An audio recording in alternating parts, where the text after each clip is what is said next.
Le marché du carbone a pour but de limiter les émissions de gaz à effet de serre via des quotas d'émissions qui peuvent être échangés.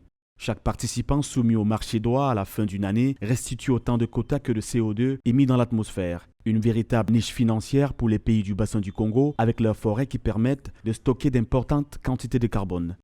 Est-ce que ça génère suffisamment d'économies pour nos pays? Est-ce que ce n'est pas jusqu'à ce jour un pôle de dépenses au lieu d'être un pôle de recettes?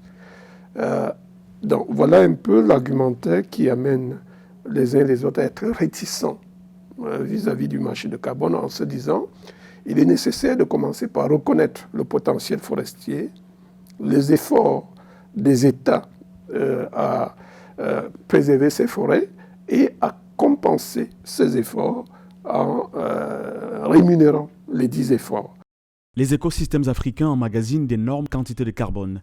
Les arbres du bassin du Congo absorbent environ 1200 milliards de tonnes de CO2 chaque année et les forêts africaines d'altitude peuvent stocker plus de carbone par hectare que l'Amazonie elle-même. Mais le continent ne tire pas encore des revenus conséquents de ce potentiel en monétisant ses forêts. Il faudrait des experts et de meilleurs outils pour calculer les quantités de carbone emmagasinées dans les forêts et les sols. L'autre enjeu est d'aligner cet objectif au projet de développement de l'agriculture.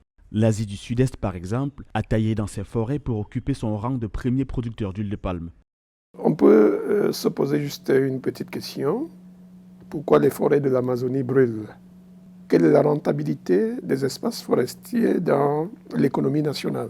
Pourquoi l'Europe allume ses centrales à charbon? Est-ce pour son économie? Et si on ne répond pas à l'affirmative, on est en droit de se poser la question. Et les forêts du bassin du Congo? Les revenus mondiaux du carbone avoisinent 100 milliards de dollars. Ils ont bondi de plus de 80% entre 2020 et 2021, mais les prix des 68 mécanismes de tarification recensés dans le monde restent très hétérogènes. Seul un cinquième des émissions mondiales de CO2 sont couvertes. La COP27, la prochaine conférence de l'ONU sur le climat prévue en novembre en Égypte, pourrait être l'occasion de nouvelles discussions sur les marchés du carbone.